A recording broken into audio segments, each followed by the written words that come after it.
ಅಲ್ಪಸಂಖ್ಯಾತರ ಕಲ್ಯಾಣ.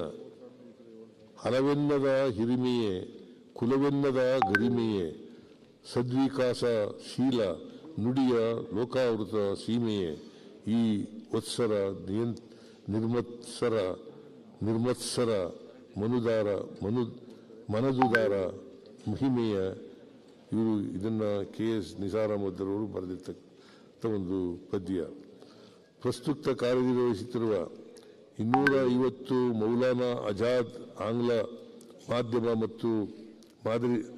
ಮಾಧ್ಯಮ ಮಾದರಿ ಶಾಲೆಗಳಲ್ಲಿ ಹಂತ ಹಂತವಾಗಿ ಕರ್ನಾಟಕ ಪಬ್ಲಿಕ್ ಶಾಲೆಗಳ ಮಾದರಿಯಲ್ಲಿ ಪೂರ್ವ ಪ್ರಾಥಮಿಕ ಹಂತದಿಂದ PU ತರಗತಿಗಳನ್ನು ಪ್ರಾರಂಭಿಸಲಾಗುವುದು. ಇದಕ್ಕಾಗಿ ಒಟ್ಟಾರೆ 500 ಕೋಟಿ ರು ವೆಚ್ಚದಲ್ಲಿ ಯೋಜನೆ ರೂಪಿಸಲಾಗುವುದು.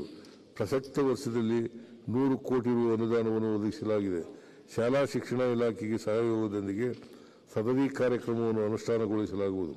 ಶಿಕ್ಷಣ ಇಲಾಖೆಯಲ್ಲಿ ಅತಿ ಹೆಚ್ಚು ದಾಖಲಾತಿ ಇರುವ ಆಯ್ದ 100 ಉರ್ದು ಮಾಧ್ಯಮದ ಶಾಲೆಗಳಿಗೆ ಕರ್ನಾಟಕ ಪಬ್ಲಿಕ್ ಶಾಲೆ ಮಾದರಿಯಲ್ಲಿ ಮೂಲ ಸೌಕರ್ಯಗಳನ್ನು ಒದಗಿಸಿ ಕಲಿಕಾ ಗುಣಮಟ್ಟವನ್ನು ಹೆಚ್ಚಿಸಲು ಕ್ರಮವಹಿಸಿ ಮೌಲಾನಾ ಆಜಾದ್ ಪಬ್ಲಿಕ್ ಶಾಲೆಗಳನ್ನಾಗಿ ಉನ್ನತೀಕರಿಸಲಾಗುವುದು.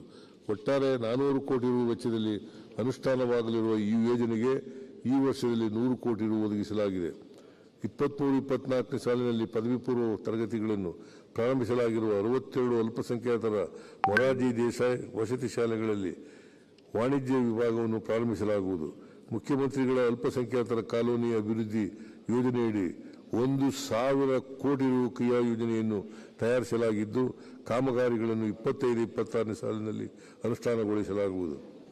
ಮದರಸಾಗಳಲ್ಲಿ ಧಾರ್ಮಿಕ ಶಿಕ್ಷಣದೊಂದಿಗೆ ಔಪಚಾರಿಕ ಶಿಕ್ಷಣವನ್ನು ನೀಡಲು ಕಂಪ್ಯೂಟರ್ ಸ್ಮಾರ್ಟ್ ಬೋರ್ಡ್ IOS ಮೂಲಕ SSLC ಪರೀಕ್ಷೆ ಬರೆಯಲು ಅವಕಾಶವಾಗುವಂತೆ ಸಜ್ಜುಗೊಳಿಸಲಾಗುವುದು. ಕರ್ನಾಟಕ ಅಲ್ಪಸಂಖ್ಯಾತ ಅಭಿವೃದ್ಧಿ ನಿಗಮದ ವತಿಯಿಂದ ಯುವಕ ಯುವತಿಯರಿಗೆ ನವೋದ್ಯಮಗಳನ್ನು ಪ್ರಾರಂಭಿಸಲು ಉತ್ತೇಜನ ನೀಡಲಾಗುವುದು. ವಕ್ಫ್ ಸಂಸ್ಥೆಗಳ ದುರಸ್ತಿ, ಜೀರ್ಣೋದ್ಧಾರ ಮತ್ತು ಕಬರಸ್ಥಾನಗಳಲ್ಲಿ ಮೂಲಸೌಕರ್ಯಕ್ಕಾಗಿ ಆಸ್ತಿಗಳ ಸಂರಕ್ಷಣೆಗಾಗಿ 150 ಕೋಟಿ ರೂಪಾಯಿ ಒದಗಿಸಲಾಗಿದೆ.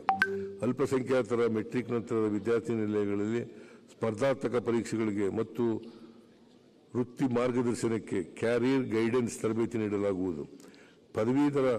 ಪದವಿ ಶಿಕ್ಷಣದಿಂದ ವಂಚಿತರಾಗಿರುವ ಅಲ್ಪಸಂಖ್ಯಾತ ವಿದ್ಯಾರ್ಥಿಗಳ ಅನುಕೂಲಕ್ಕಾಗಿ ಬೆಂಗಳೂರು ಹಜ್ ಭವನದಲ್ಲಿ ಕರ್ನಾಟಕ ರಾಜ್ಯ ಮುಕ್ತ ವಿಶ್ವವಿದ್ಯಾಲಯದ ಪ್ರಾದೇಶಿಕ ಕೇಂದ್ರ ತೆರೆದು ವಿವಿಧ ಪದವಿ ಅಥವಾ ಸ್ನಾತಕೋತ್ತರ ಪದವಿ ಶಿಕ್ಷಣ ನೀಡಲಾಗುವುದು. ಅಲ್ಪಸಂಖ್ಯಾತರ 169 ವಸತಿ ಶಾಲೆ ಕಾಲೇಜುಗಳಲ್ಲಿ ವ್ಯಾಸಂಗ ಮಾಡುತ್ತಿರುವ 25,000 ವಿದ್ಯಾರ್ಥಿನಿಯರಿಗೆ ಸ್ವಯಂ ರಕ್ಷಣಾ ಕೌಶಲ್ಯ ತರಬೇತಿಯನ್ನು ನೀಡಲಾಗುವುದು. ಆರ್ಥಿಕವಾಗಿ ಹಿಂದುಳಿದಿರುವ ಅಲ್ಪಸಂಖ್ಯಾತರ ಸಮುದಾಯದ ಸರಳ ವಿವಾಹಕ್ಕೆ ಪ್ರೋತ್ಸಾಹ ನೀಡಲು ಸ್ವಯಂ ಸೇವಾ ಸಂಸ್ಥೆಗಳ ಮೂಲಕ ನಡೆಯುವ ಸಮೂಹ ವಿವಾಹಗಳ ವೆಚ್ಚಗಳಿಗಾಗಿ ಪ್ರತಿ ಜೋಡಿಗೆ 50,000 ರೂಪಾಯಿ ನೀಡಲಾಗುವುದು. ಹಜ್ ಯಾತ್ರಿಕರು ಹಾಗೂ ಸಂಬಂಧಿಕರಿಗೆ ಅಗತ್ಯ ಸೌಲಭ್ಯ ಮತ್ತು ಸೌಕರ್ಯಗಳನ್ನು ಹಜ್ ಭವನದಲ್ಲಿ ಹೆಚ್ಚುವರಿ ಕಟ್ಟಡವನ್ನು ನಿರ್ಮಿಸಲಾಗುವುದು. ಮುಂದುವರಿದು 25-26ನೇ ಸಾಲಿನಲ್ಲಿ 16 ಹೊಸ ಮಹಿಳಾ ಕಾಲೇಜುಗಳನ್ನು ಸ್ಥಾಪಿಸಲಾಗುವುದು. ರಾಜ್ಯದಲ್ಲಿರುವ ಗುರುದ್ವಾರಗಳಿಗೆ ಅಗತ್ಯ ಮೂಲಸೌಕರ್ಯ ಕಲ್ಪಿಸಲು 2 ಕೋಟಿ ರೂಪಾಯಿ ಅನುದಾನ ಒದಗಿಸಲಾಗುವುದು. ಬೆಂಗಳೂರಿನಲ್ಲಿ ಬೌದ್ಧ ಅಧ್ಯಯನ ಅಕಾಡೆಮಿಯನ್ನು ಸ್ಥಾಪಿಸಲಾಗುವುದು ಹಾಗೂ ಮಹಾಬೋಧಿ ಅಧ್ಯಯನ ಕೇಂದ್ರದ 100 ವರ್ಷಗಳ ಹಳೆಯ ಗ್ರಂಥಾಲಯವನ್ನು 1 ಕೋಟಿ ರು ವೆಚ್ಚದಲ್ಲಿ ಡಿಜಿಟಲೀಕರಣಗೊಳಿಸಿ ಉನ್ನತೀಕರಿಸಲಾಗುವುದು. ಜೈನ, ಬೌದ್ಧ ಹಾಗೂ ಸಿಖ್ ಸಮುದಾಯಗಳ ಸಮಗ್ರ ಅಭಿವೃದ್ಧಿಗಾಗಿ 100 ಕೋಟಿ ರು ಅನುದಾನವನ್ನು ಮೀಸಲಿರಿಸಲಾಗಿದೆ. ಕ್ರಿಶ್ಚಿಯನ್ ಸಮುದಾಯ ಅಭಿವೃದ್ಧಿಗಾಗಿ 250 ಕೋಟಿ ರು ಒದಗಿಸಲಾಗುವುದು. ಜೈನ ಅರ್ಚಕರು ಸಿಖ್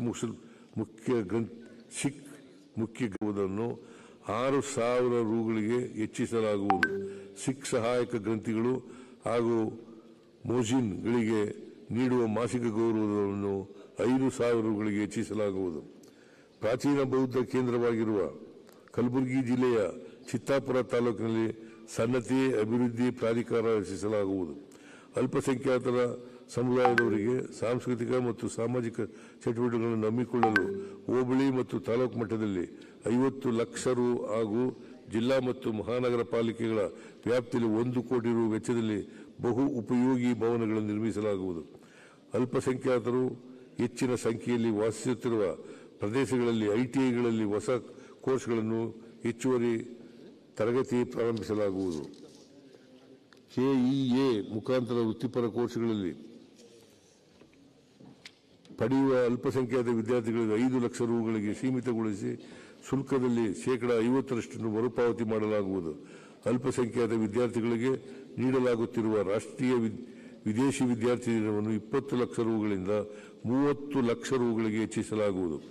ಉಳ್ಳಾಲದಲ್ಲಿ ಅಲ್ಪಸಂಖ್ಯಾತರ ವಿದ್ಯಾರ್ಥಿನಿಯರಿಗಾಗಿ ವಸತಿ ಸಹಿತ PU ಕಾಲೇಜನ್ನು ಸ್ಥಾಪಿಸಲಾಗುವುದು.